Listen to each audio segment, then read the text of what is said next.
on RTI Media. నమస్కారం, వార్తలకు స్వాగతం. ముందుగా ముఖ్యాంశాలు. CM Revanth Reddy press meet, పలు అంశాలపై వివరణ.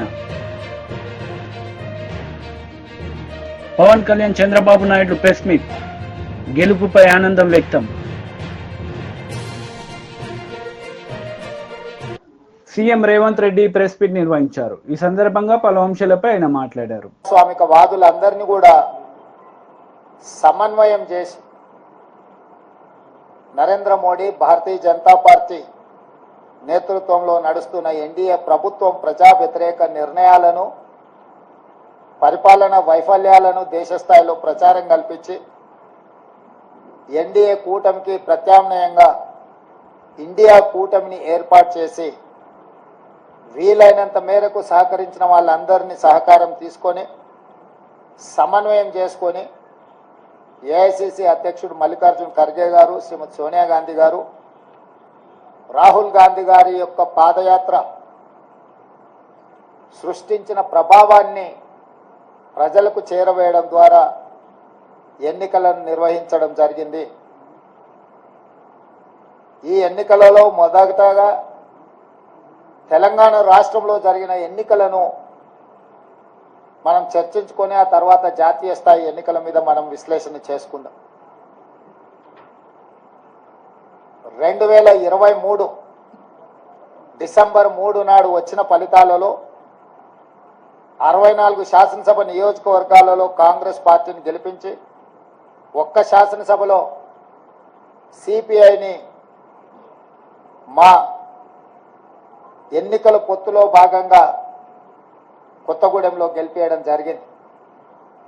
తెలంగాణ రాష్ట్రంలో 65 శాసనసభ నియోజకవర్గాలలో 39.5% ఓట్లను వేయడం ద్వారా కాంగ్రెస్ ప్రభుత్వాన్ని, ప్రజాపాలనకు తెలంగాణ ప్రజలు ఆమోదం ఇచ్చిండ్రు. ఆ తర్వాత 100 రోజులలో 5 గ్యారెంటీలను అమలు చేసి భవిష్యత్ కార్యాచరణను ప్రజలకు వివరించి ఈ పార్లమెంట్ ఎన్నికల బరిలో మేము దిగడం జరిగింది. ఆనాడు ఎన్నికల బరిలో దిగినప్పుడే విస్పష్టంగా పత్రికా సమావేశాన్ని ఏర్పాటు చేసి బహిరంగ సభలలో కూడా ప్రజలకు మేము చెప్పడం జరిగింది, ఈ ఎన్నికలు నేను నా మంత్రివర్గము 100 రోజులు అందించిన పరిపాలనకు రెఫరెండము, మేము ఇచ్చిన గ్యారంటీలను, మేము చేస్తున్న పరిపాలనను ప్రజల ముందు పెట్టి మేము ఓట్లు అడుగుతున్నాము.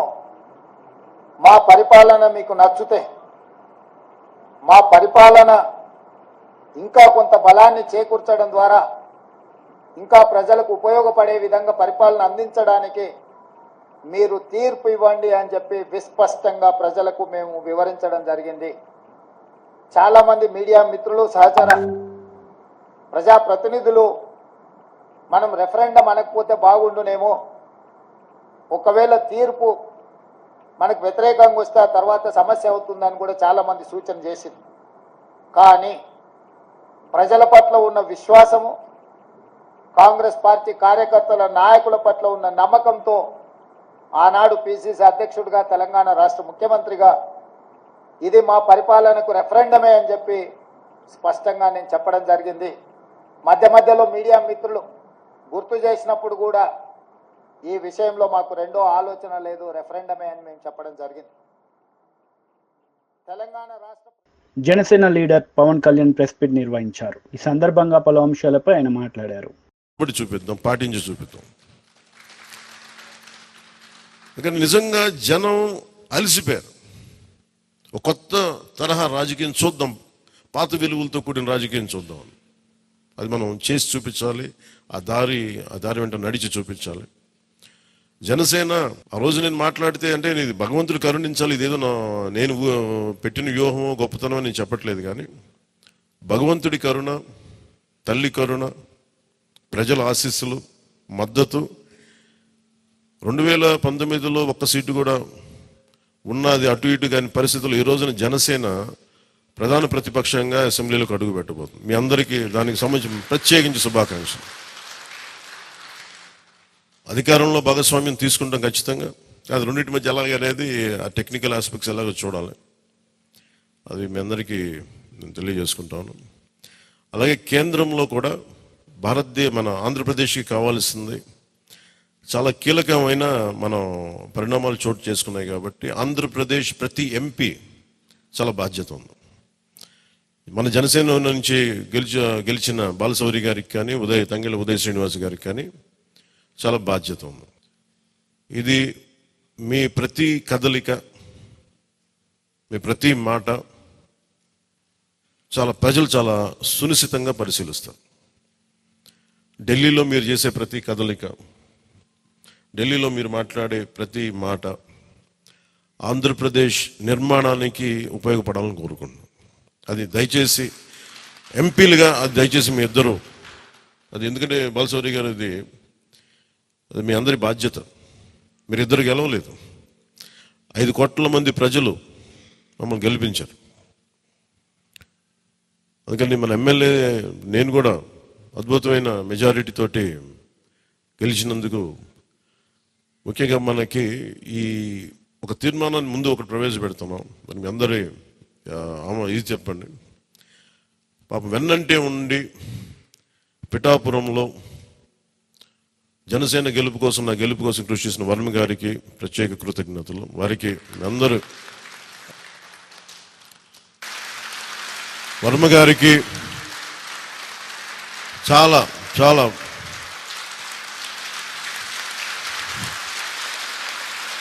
వర్మ గారా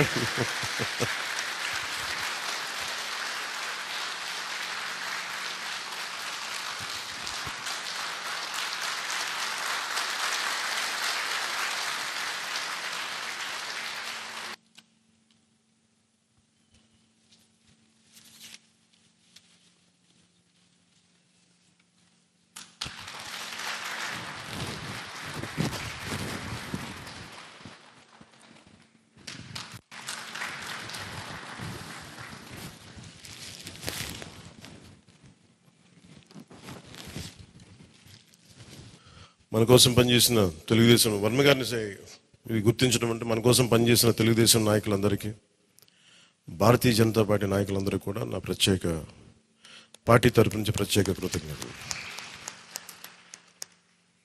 అలాగే జన సైనికులకి ప్రత్యేకించి మీరు పడ్డ శ్రమ, కృషి మేము మర్చిపోలేం.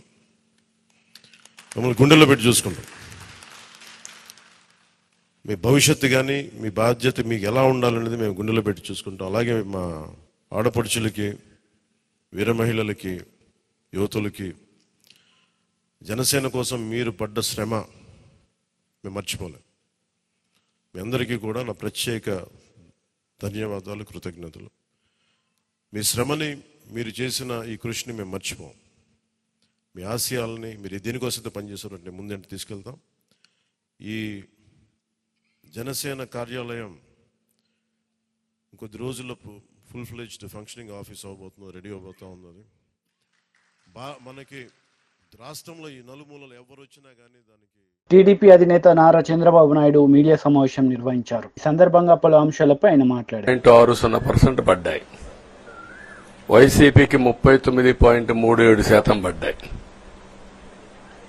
ఇది ఊహించినటువంటి ఒక్కొక్కసారి 95,000 మెజారిటీ. ఒకప్పుడు నేను చార్మినార్ ఎగ్జాంపుల్ చెప్పేవాడిని. చార్మినార్ అంటే అక్కడ ఎంఐఎం కంచుకోట, అక్కడ ఎప్పుడు ఎక్కువ ఓట్లు వచ్చేటివి. ఆ తర్వాత కుప్పం, సిద్దిపేట పోటీ పడేటి రెండో స్థానానికి. అప్పుడు కూడా 70,000, 80,000, 50,000 కాడ ఆగిపోయేవాళ్ళం. ఈసారి 95,000, 94,000, మళ్ళా 92,000, 91,000. మంగళగిరి లాంటి కాన్స్టిట్యున్సీలో 91,000 మెజారిటీ. ఏ విధంగా అభివర్ణించాలో నాకైతే అర్థం కాదనమాట. అంతా ఇదెళ్లిపోయినాయి. ఇవన్నీ చూసిన తర్వాత ప్రజలు ఇచ్చిన తీర్పు మీరు చూస్తే అహంకారం, నియంతృత్వం, విచ్చలవిడితనం, ఏదంటే అది చేస్తాననుకుంటే ప్రజలు క్షమించే పరిస్థితులు లేరు. అదే ఈరోజు నిరూపించే పరిస్థితికి వచ్చారు. ఒక మాటలో చెప్పాలంటే ఈసారి వీళ్ళు చేసింది గుణపాఠం పాలకులకు కాదు, అవినీతి అహంకారంతో ముందుకు పోయే ఎలాంటి ధ్వంసకారులకైనా ఇదే జరుగుతుందని నిరూపించారు ప్రజలు. దానికి మనస్ఫూర్తిగా అభినందిస్తున్నా. అదే సమయంలో 5 సంవత్సరాలు మా కార్యకర్తల పడిన ఇబ్బందులు, చాలా మంది స్లీప్లెస్ నైట్స్, కంటి నిండా నిద్రపోని పరిస్థితి. అక్కడి నుంచి నేను చూస్తే చాలా కడాన మనిషిని హింస పెడుతూ, నువ్వు ప్రాణంతో బతకాలంటే జై జగన్ అనమంటే జై తెలుగుదేశం, జై చంద్రబాబుని ప్రాణాలు వదిలిన సందర్భం చంద్రయ్య. ఇది తలుచుకుంటే ఆ కమిట్మెంటే, ఆ త్యాగాల ఫలితమే ఈరోజు ప్రజాస్వామ్యాన్ని కాపాడుకోగలిగాం. ఒక మా కార్యకర్తలకే కాదు, మీడియా 5 ఏళ్లు మీరు పడిన ఇబ్బందులు, మీరు కోర్టుల చుట్టూరు తిరిగిన ఇది, మిమ్మల్ని సిబిసిఐడి ఆఫీసులో పెట్టి వేధించిన విధానం, అది తలుచుకుంటే ప్రజాస్వామ్యమే సిగ్గుతో తలంచుకోవాలి. అలాంటి సంఘటనలు జరిగాయి. మేనేజ్మెంట్ని ఒకరినని కాదు, ఎవరినైనా పట్టుకురావచ్చు, ఏదైనా చేయొచ్చు అనే ధీమా వచ్చేసి ఇష్టానుసారంగా ప్రవర్తించే పరిస్థితికి వచ్చారు. అదే సమయంలో ప్రజల మీద, మా పార్టీ మీద సరే, ఈవెన్ జనసేన పవన్ కళ్యాణ్, ఆయనకు కూడా స్వేచ్ఛ లేదు. ఎక్కడైనా సరే విశాఖపట్నానికి వెళితే ఉన్న పళంగా విశాఖపట్నం నుంచి వెకేట్ చేయాలని తిరిగి, అంటే నగర బహిష్కరణ. ఒక నాయకుడిని నగర బహిష్కరణ చేస్తే కారణం చెప్పకుండా ఇంకా వేరే వాళ్ళ కథ ఏముంటుందో మనం ఆలోచించుకోవాల్సిన అవసరం ఉంది. కేసులు పెడితే ఎందుకు? BJP leader Raghunandan Rao press meet నిర్వహించారు. ఈ సందర్భంగా పలు అంశాలపై ఆయన మాట్లాడారు.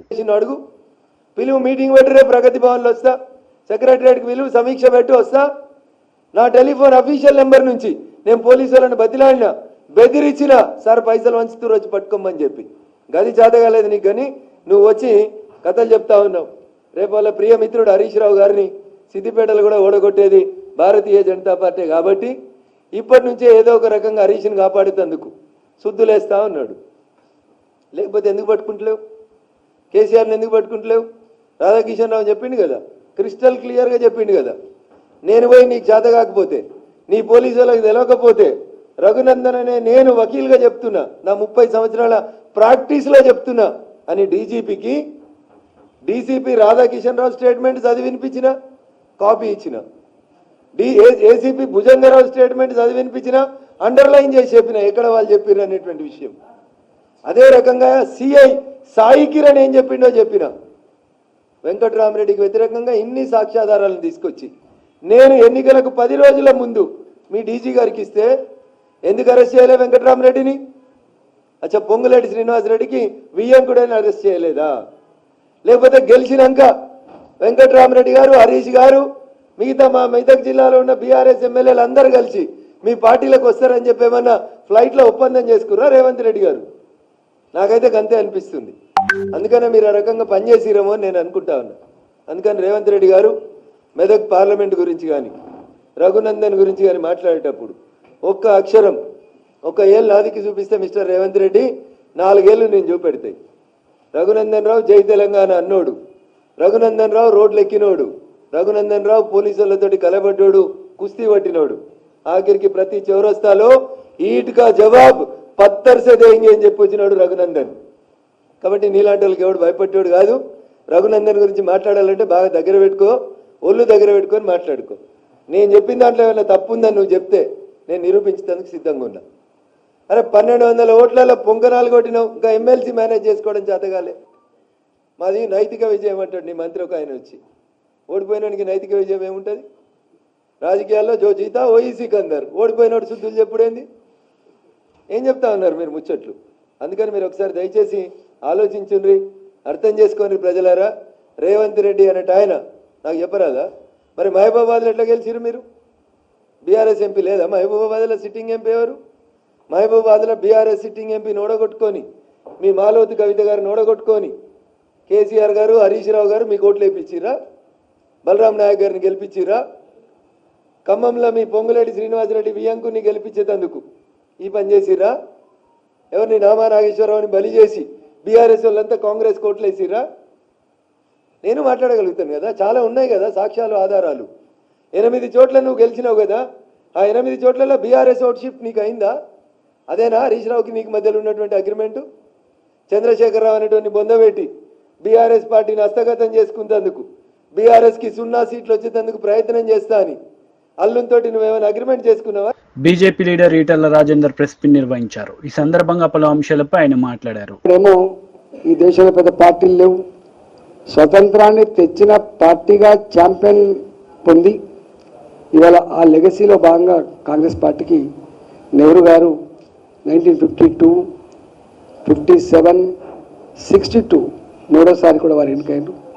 64లో వారు పరమపదించారు. కానీ వాళ్ళ మోడీ గారికి ఏ లెగసీ లేకుండా సంకీర్ణ రాజకీయాలు దేశాన్ని నడుపుతున్నటువంటి ఈ రోజులల్లో, ఒక టర్మే ఉంటే ఇంకో టర్మ్కి ఇంకో ప్రభుత్వాన్ని ఎన్నుకుంటున్న ఈ రోజులలో 10 ఏళ్ళు గడితే ముఖం మొత్తి ఇక వద్దుపో అంటున్న ఈ సందర్భంలో ఇవాళ 3వసారి ముచ్చటగా మళ్ళీ నరేంద్ర మోడీ గారి నాయకత్వంలో 296 సీట్లతో మేము మాతో పాటుగా 2 పార్ట్నర్స్ అలయన్స్ తోటి ఇవాళ మళ్ళీ 3వసారి ముచ్చటగా ప్రధానమంత్రి కాబోతున్నటువంటి సందర్భం మనం చూస్తూ ఉన్నాం.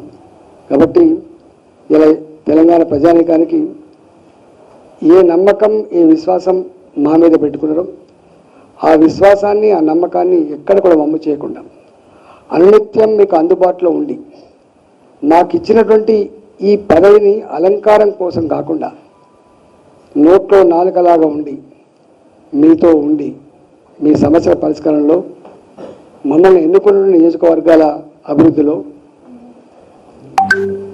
అబ్కీ బార్ 400 పార్, ఫిర్ ఏక్ బార్ మోడీ సర్కార్, ఈ 2 నినాదాలు ఇచ్చింది భారతీయ జనతా పార్టీ కాదు, మా నాయకులు కాదు.